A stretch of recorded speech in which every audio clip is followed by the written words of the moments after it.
To hate or not to hate?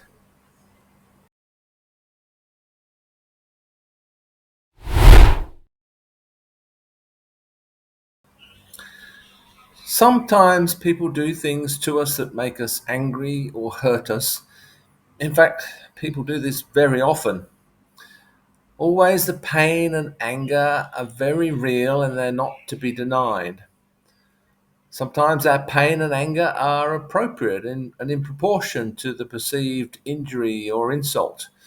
Sometimes they're disproportionate, perhaps because we've already been injured in some way by that same person or by someone else, so our defenses are down. Either way, the pain and anger can't simply be ignored or brushed aside. It can take a long time to recover from some injuries, and sometimes we never fully recover.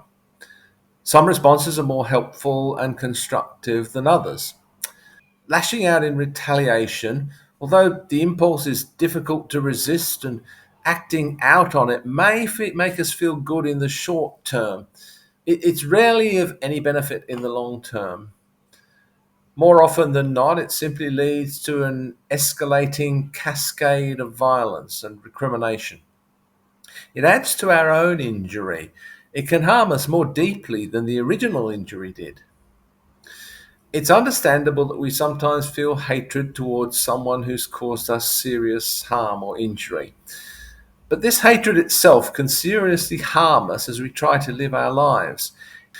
It holds us back and prevents painful injuries from healing. It becomes a kind of festering cancer within us. Some people construct their entire lives around such a knot of hatred. It becomes the core which empowers them and controls them. Most importantly, though, it allows the person who injured us, often long dead by now, to continue to maintain a strong hold over our lives.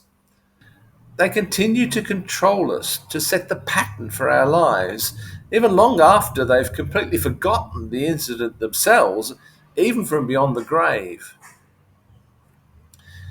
There's no need to forgive someone for a hurt they've done to you if by forgiveness we imply in any way that their action can be excused or forgotten, or that they shouldn't be held accountable for their deeds. We shouldn't forgive if this belittles the magnitude of their offence.